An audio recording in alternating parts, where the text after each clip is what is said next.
మరి క్రీస్తు మనము సంఘము అనే సిరీస్ లోకి మరొకసారి కొనసాగే విధంగా ప్రభు ఇచ్చినటువంటి ఈ మరొక అవకాశాన్ని బట్టి నేను ప్రభు నాకు కృతజ్ఞతలు చెల్లిస్తూ ఉన్నాను. అలాగే నా ఈ జీవనయాత్రలో నాకు తోడ్పాటుగా ఉన్న ఎంతోమందికి నేను ప్రభు పేరిట కృతజ్ఞతలు. అలాగే ఈ ఫెలోషిప్లో కొనసాగాలని నాకు ఇన్స్పిరేషన్గా నన్ను మోటివేట్ చేసిన ఉన్నకు కూడా నేను వందనాలు తెలియజేసుకుంటూ మీ అందరికి కూడా ప్రభు పేరిట వందనాలు తెలియజేసుకుంటున్నాను.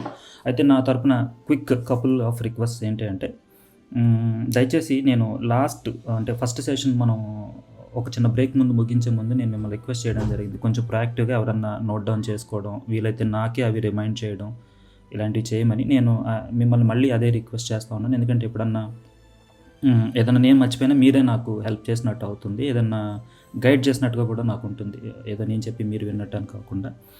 సో రెండోది ఏంటంటే కొంచెం యాక్టివ్ పార్టిసిపేషన్, కొంచెం మీకు వీలైనంత వరకు మీరు ప్రయత్నం చేయండి. మూడోది, ఈ ప్లేలిస్ట్ నేను యూట్యూబ్లో ఉంది. సో కొత్తగా వచ్చిన వాళ్ళు చూడండి, లేదంటే మళ్ళీ ఒకసారి ఎక్కడి వరకు వచ్చామని ఒకసారి మళ్ళీ ఎవరన్నా రీఫ్రెష్ చేసుకోవాలనుకుంటే కూడా ఆ ప్లేలిస్ట్ యొక్క లింక్ నేను మొన్నకి షేర్ చేయడం జరిగింది, వారు మీతో పంచుకుంటారు, గో త్రూ అవ్వండి.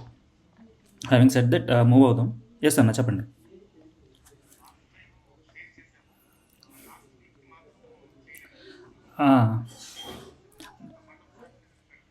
అదే అన్న, మీకు పంపించిన లింక్లో ఈవెన్ లాస్ట్ ఎపిసోడ్ కూడా ఉంది.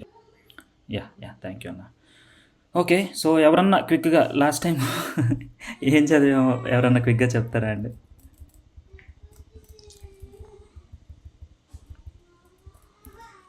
ఇక ఎవరు లేదంటే మొన్నకే పెడతాను పరీక్షకి, తప్పదు ఇక.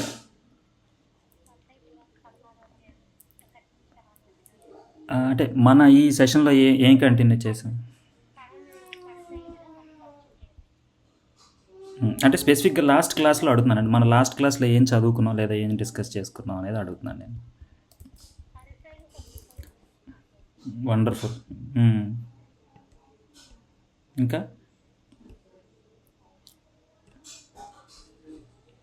గ్రీకుల గురించి ఇంట్రడక్షన్ వచ్చింది మనకి. థ్యాంక్ యూ చందన గారు. సో లాస్ట్ టైము మనం గ్రీకుల గురించి, అలాగే గ్రీకుల కాలంలోకి ఎంటర్ అయిన యూదుల గురించి, వాళ్ళ యొక్క ప్రవర్తనలో వచ్చినటువంటి మార్పులు మనం చూసాము. అయితే యూదుల సమాజంలో దగ్గర దగ్గర 4 తెగలు ఉంటాయి. బట్ మెయిన్ మనకి సద్దుకైలు, పరిసయులు, శాస్త్రులు అనేవాళ్ళు ఇంపార్టెంట్. వాళ్ళు తర్వాత ఇతర పీపుల్ అంతా కూడా కలిసి ఏ విధమైన మతపరమైన, రాజకీయమైన చదరంగంలో కథను ముందుకు తీసుకెళ్తారు అనేది మనం చూడబోతున్నాం అని మనం చెప్పడం జరిగింది. సో ఇవాళ కథ అక్కడి నుంచే కంటిన్యూ చేద్దాం. సో లాస్ట్ టైం చూసినట్టుగా సద్దుకైలు, పరిసయులు వీళ్ళంతా కూడా ఒక రాజకీయమైన పట్టు కోసం ప్రయత్నిస్తూ ఉండగా ఏం జరిగిందంటే, గ్రీకులు రాజ్యము మధ్య మనం చూసాం ఏంటంటే చివరికి సెలూసిడ్ కింగ్డమ్, టాలమీ కింగ్డమ్ అని 2 రాజ్యాల మధ్య పోరు సాగుతుందని చూసాం. అంటే ఇనీషియల్గా వాళ్ళు సామ్రాజ్యాన్ని అంతా గెలిచేశారు, కానీ వాళ్ళకే ఫైట్లు వచ్చి ఏమైపోయిందంటే రాజ్యాలుగా విడిపోయారు. ఆ తర్వాత కాలక్రమేణా కేవలం 2 రాజ్యాలే, టాలమీ అండ్ ఇంకోటి వచ్చి సెలూసిడ్. టాలమీ అంటే ఈజిప్షియన్ ప్రాంతాన్ని అంతా కూడా టాలమీ అంటాము. ఆ ఈజిప్షియన్ పైనుంచి యోధా వైపుకు ఉండే ఆ ప్రాంతాన్ని అంతా కూడా సెలూసిడ్ కింగ్డమ్ అనమాట. సో ఎవడు గెలిస్తే వాడి కిందకి యోధా అనేది వెళ్ళిపోవడం జరుగుతుంది అనమాట. యాంతియోకస్ అనే ఒక రాజు గెలిచాడనమాట. యోధాని గెలిచి తన అధికారంలోకి తెచ్చుకుని ఇంకా వాళ్ళందరినీ టార్చర్ చేయడం మొదలుపెట్టాడు. మీరు మళ్ళీ మా దేవతల్ని పూజించాలి, ఆరాధించాలి, మీ మందిరంలో మా దేవతకి బలి అర్పణ జరగాలని. అయితే దీని మీద చరిత్రకారులు ఏం చెప్తారంటే, ఒక యానిమల్, దాన్ని పంది అని చెప్తా ఉన్నారు, ఆ పందిని బలి ఇస్తుండగా లేదా ఇచ్చేయడం మూలంగా లేదా ఇవ్వాలి అని ఆర్డర్ ఇవ్వడం మూలంగా ఒక పెద్ద అలజడి యూదుల్లో చెలరేగిందనమాట. మా మందిరంలో ఒక వేరే జంతువుని మీరు బలి ఇవ్వడం ఏంటి అని చెప్పి. అప్పుడు ఒక తిరుగుబాటు అనేది మొదలైందండి యూదుల్లో. ఒక తెగ ఈ గ్రీకుల మీద యుద్ధాన్ని ప్రకటించుకుని అంటుంటారు కదా, కొంచెం డ్రమటైజ్ చేసి చెప్పాలంటే రక్తంతో కడిగేయాలని అంటుంటారు కదా, ఆ రీతిగా గ్రీకులందరినీ చంపేసుకుంటా వాళ్ళు రాజ్యాన్ని తమ పట్టు తెచ్చుకునే ప్రయత్నం చేశారు. వాళ్ళనే హాస్మోనియన్ డైనస్టీ అంటాం, దాన్ని మెకబియన్ రివోల్ట్ అని కూడా చెప్పడం జరుగుతుంది. అంతా కూడా యూదులే ఇంకా తిరుగుబాటు చేయడం మొదలుపెట్టారనమాట. అది మొదలుపెట్టిన ఆయన పేరు మత్తయ్యస్ అనమాట. మత్తయ్యస్ తర్వాత అతను కొడుకైన జూదాస్ మకబియస్ అని అంటాము. ఇతన్ని మ్యాన్ విత్ హ్యామర్ అంటారు. అంటే ఇంకా సుత్తి కొట్టడం, ఇక పిచ్చి కొట్టడం అనమాట, శత్రువుల్ని చంపేయడం జరుగుతూ ఉంటుంది అనమాట. ఇక్కడి నుంచి ఏం జరిగిందంటే, వీళ్ళే గెలుస్తున్నారు కాబట్టి వీళ్ళే హై ప్రీస్టులుగా టెంపుల్లో కొనసాగడం మొదలు పెట్టారనమాట. కొంతకాలానికి వీళ్ళే కింగ్స్, వీళ్ళే హై ప్రీస్టులు. అంటే వీళ్ళే రాజులు, వీళ్ళే ప్రధాన యాజకులు. వీళ్ళ యొక్క డైనెస్టీ మాత్రమే కొనసాగుతూ వస్తుందన్నమాట. సో వీళ్ళ పరిపాలనలో యూదా ఒక ఇండిపెండెంట్ రెబలియస్ కింగ్డమ్గా ఎవ్వడి పరిపాలన కింద లేదు. ఇంకా వాళ్ళు ఆ యూదా సరిహద్దుల్లో ఉన్న ప్రాంతాలన్నీ గెలిచేసుకుంటున్నారు. గలిలియా, సమరియా, ఆ చుట్టుపక్కలంతా. ఎందుకంటే మనకు గుర్తుంటే మనము పర్షియన్ కింగ్డమ్ నుంచి తిరిగి వచ్చినప్పుడు యూదా చాలా చిన్నదైపోయిందని మనం చూసాం ప్రాంతం. ఇప్పుడు ఆ ప్రాంతాన్ని వీళ్ళు అసలు సూపర్గా విస్తరించేసుకుని, మీకు లాస్ట్ టైం చెప్పినట్టు యూదా కింద ఎదోమీయులు ఉన్నారని చెప్పాం. ఆ ఎదోమీయులను కూడా, లేకపోతే ఎవరినైతే పక్కన చుట్టుపక్కల గెలుస్తున్నారో వాళ్ళ దగ్గరికి వెళ్ళిపోయి వాళ్ళని బలవంతంగా అయినా సరే యూదా మతంలో కన్వర్ట్ చేసేసి మరి ఒక ఇండిపెండెంట్ రాజ్యంగా మరి వీళ్ళు రాజ్యం వెళ్తూ ఉన్నారనమాట. ఆ రాజ్యం వెళ్తున్న టైంలో ఏం జరిగిందంటే, ఇప్పుడు అరిస్తోబోలస్ అనే ఒక కింగ్ ఉన్నాడు, అలాగే అలెగ్జాండర్ జెనానియస్ అనే ఒక కింగ్ ఉన్నాడు. వీళ్ళు చచ్చిపోయిన తర్వాత ఒకరి భార్యని ఇంకొకరు చేసుకోవాల్సి వచ్చినప్పుడు సలోమి అనే ఆవిడ క్వీన్గా కొంతకాలం కొనసాగింది. ఆ సలోమికి ఆల్రెడీ ఒక కొడుకున్నాడు, ఆమె ఇంకొక కింగ్ని చేసుకోవడం మూలం ఇంకొక బిడ్డ ఉన్నారు. సో వాళ్ళిద్దరి పేర్లు ఏంటంటే హెర్కానెస్ ఎస్త్రిబోలస్ అనమాట, అరిస్తోబోలస్ అనమాట. వీళ్ళిద్దరి మధ్య వచ్చిన ఒక చిన్న గొడవ యూదా కథని కంప్లీట్గా అడ్డం తిప్పేసింది అనమాట. ఏం జరుగుతుందంటే, రాజ్యం మీద పదవి ఆకాంక్షతో వీళ్ళిద్దరూ ఒకరి మీద ఒకరు కొట్టుకోవడం, సివిల్ వార్ అంటారు అనమాట. అంటే వీళ్ళ వర్గము వర్సెస్ అతని వర్గము కొట్టుకుంటుంది అనమాట. సో నేను మనకి ఈజీగా అర్థం అవడం కోసం హెర్కానెస్ని హెచ్ అంటాను, అరిస్తోబోలస్ని ఏ అంటాను అనమాట. ఈ హెచ్కి ఏకి మధ్య గొడవ యూదుల యొక్క కథని అడ్డం తిప్పేసింది. అతను అరిస్తోబోలస్ అనే ఆయన ఫస్ట్, అంటే ఏ అనే ఆయన హెచ్ మీద ఇనీషియల్గా కొంత పట్టు సాధించి యూదాని క్యాప్చర్ చేసి అంటే యూదా అంటే యెరూషలేం పట్టణాన్ని, టెంపుల్ని ఆయన చేతిలో పెట్టేసుకుంటున్నప్పుడు ఏమైందంటే, కింద ఎదోమీయులను ఉన్నారని చెప్పాను కదా, ఆ ఎదోమీయుల్లోంచి యాంటీపేటర్ అనే ఒక ఆయన ఈ హెచ్ అనే ఆయన కింద ఒక చీఫ్ మినిస్టర్ లాగా ఉండేవాడు అనమాట. గుర్తుపెట్టుకోండి, యాంటీపేటర్. ఓకే, ఈయన ఏం చేశాడంటే, ఈయనకి ఆల్రెడీ రోమియోలతో కొంత కనెక్షన్ ఉందన్నమాట. సో ఆ కనెక్షన్తో మనోడు అప్పటికి రోమన్ కింగ్డమ్ యొక్క జనరల్ అయినటువంటి పాంపే అనే ఆయన్ని, అతని సపోర్ట్తో ఏం చేశాడంటే ఈ ఏ అనే ఆయన్ని తరిమి కొట్టి హెచ్ అనే ఆయనకి పట్టం కట్టుబెట్టారు. అయితే రోమియోలది కథ కూడా నేను నెక్స్ట్ స్లైడ్లో చెప్తా. వాళ్ళకు ఒక ఇవిల్ థాట్ ఏంటంటే, యూదాకి హెల్ప్ చేస్తున్న పేరుతో యూదా ప్రాంతాలని గెలిచి వాళ్ళ కంట్రోల్లో పెట్టుకుంటున్నారు అయినంత వరకు. ఎక్కడైతే ఇప్పుడు ఈ హెచ్ లాంటి ఏ లాంటి కింగ్లు ఉన్నారో ఆ కింగ్స్ని ఏం చేస్తున్నారంటే వీళ్ళు క్లయింట్ కింగ్స్ లాగా మార్చుకుని వాళ్ళకి డమ్మీలు, అంటే ఎంత వాడు ఏం చేసినా సరే అట్ ది ఎండ్ రోమియోల కింద పనిచేయాల్సిందే, లేదా రోమియోడు ఏం చెప్తే అది చేయాల్సిందే అనమాట. సో అలాంటి ఒక వ్యూహరచన చేసుకుని ఏం చేశారంటే, ఈ హెచ్ అనే ఆయన్ని డమ్మీ చేసేసుకుని పెట్టుకుంటే మన క్లయింట్ కింగ్గా ఉంటాడు, ఎలాగో మిగతా ఏరియాలు మనం గెలిచేస్తున్నాం కదా అన్న ఒక ఉద్దేశంతో ఆ హెచ్ అనే ఆయన్ని తీసుకెళ్ళి సింహాసనం మీద కూర్చోబెట్టాడు. ఈ యాంటీపేటర్కి దగ్గర చాలామంది కొడుకులు ఉన్నారు, కానీ మనకి బాగా కావాల్సిన పేరు హేరోదు. మళ్ళీ చెప్తున్నాను, యాంటీపేటర్కి ఒక కొడుకు ఉన్నాడు, అంటే వేరే కొడుకులు కూడా ఉన్నారు కానీ బట్ మనకు కావాల్సిన పేరు హేరోదు. ఈయన ఏం చేశాడంటే తెలివిగా హేరోదుని తీసుకొచ్చి గలిలీ ప్రాంతం మీద గవర్నర్గా పెట్టేస్తాడు. ఇది ఇలా ఉండగా ఎవరైతే ఓడిపోయి వెళ్ళిపోయాడో ఆయన కొడుకు ఇంకా కొంతమంది వేరే వాళ్ళు కలిసి మళ్ళా దాడి చేయడానికి మ్యాప్ వేసుకున్నారు. అంటే కొంత టైం తీసుకున్నారు, ఏమంటారు, దండుని కూడగట్టుకున్నారు, లేదంటే జనాన్ని కూడగట్టుకుని వాళ్ళు దే ఆర్ వెయిటింగ్ ఫర్ ఒక టైం కోసం వెయిట్ చేస్తూ ఉన్నారనమాట. ఈలోపు పాంపే అనే రోమన్ జనరల్ చనిపోయి జూలియస్ సీజర్ అనేవాడు వచ్చాడు. జూలియస్ సీజర్ కూడా మరి యాంటీపేటర్ అనేవాడు అక్కడ సపోర్ట్ చేస్తున్నాడు కాబట్టి ఈ హెచ్ అనే ఆయన్ని కంటిన్యూ చేద్దాము, డమ్మీ కింగ్గా ఉంటాడు కదా, మనకేం ప్రాబ్లం లేదు కానీ చేస్తూ ఉన్నాడు. మరి ఇది ఇలా ఉండగా సడన్గా జూలియస్ సీజర్ అనే ఆయన మర్డర్ చేయబడితే మరి ఆయన కింద ఉన్నటువంటి ఆక్టేవియన్ అనే ఆయన అగస్తస్ అనే టైటిల్ కింద మరి రోమన్ ఫస్ట్ చక్రవర్తిగా ఆయన అవుతాడు. అది ఎందుకు అయిందని కూడా నేను మీకు నెక్స్ట్ స్లైడ్లో చెప్తాను కొంచెం డీటెయిల్గా. ఎప్పుడైతే ఈ ఈ ఏ అనే ఆయన లేకపోతే అతను కొడుకు లేకపోతే ఇంకొక వేరే వాళ్ళతో కలిసి మాస్టర్ ప్లాన్ వేశారో, వేసి ఒకరోజు సైలెంట్గా వచ్చి దెబ్బ కొట్టేశారు. ఎవరికి ఆల్రెడీ హెచ్ అని ఆయన ఉన్నాడు కదా, ఆయనకి దెబ్బ కొట్టి జెరూసలేం మీద పట్టు సాధించారు. పట్టు సాధించేటప్పటికి ఏం చేయాలో తెలియక హెచ్ అని ఆయన పట్టుపడిపోయాడు కామ్గా.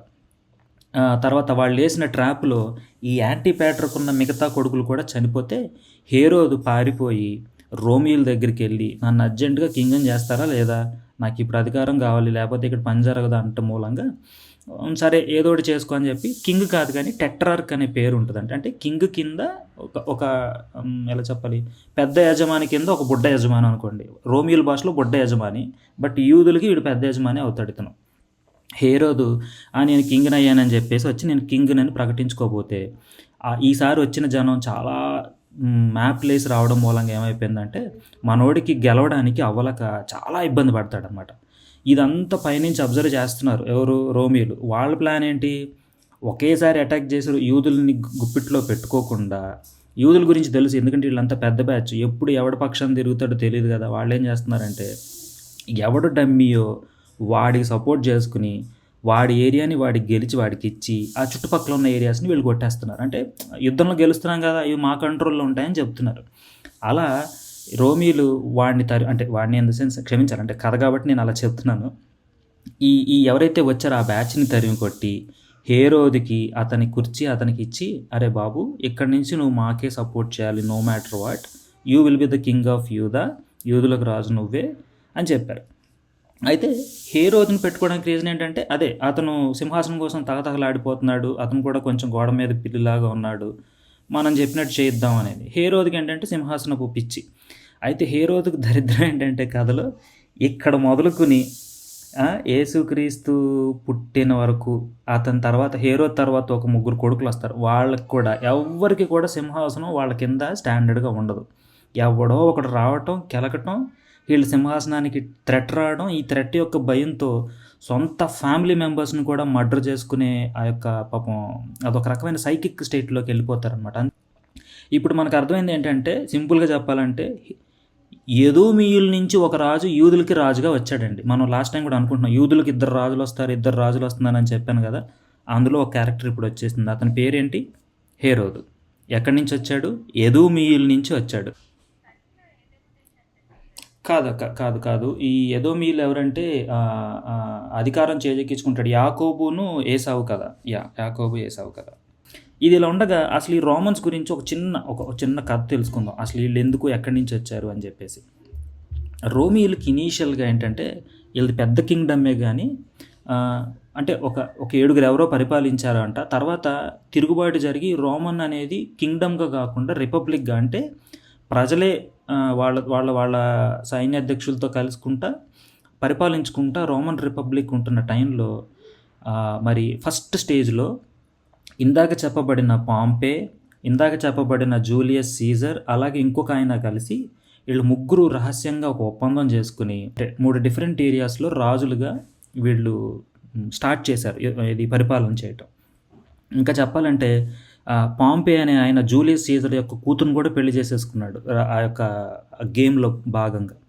ఆ కుర్చీ మీద ఉన్న వ్యామోహం లేకపోతే ఆ పవర్ అదంతా వీళ్ళని ఎట్లా బ్యాడ్ చేసిందంటే చివరికి వీళ్ళ మీద వీళ్ళే ప్లాన్లు వేసుకోవడం. అంటే ఎవడో ఒకటి చచ్చిపోతే ఒకటి మిగిలితే వాడే రాజు అయిపోదాం అన్నంత ఇదిగా చేసినప్పుడు ఏమైపోయిందంటే ఫస్ట్ ఈ కైజరు మరి పాంపేని ఓడించేసినప్పుడు మరి పాంపే అనే ఆయన్ని చంపబడతాడనమాట. జూలియస్ సీజర్ అనే ఆయన మరి అధికారంలోకి వస్తాడు. జూలియస్ సీజర్ని ఏం చేశారు? ఇంకొకళ్ళు ఎవరో మ్యాప్ వేసి ఆయన్ని చంపేస్తారు.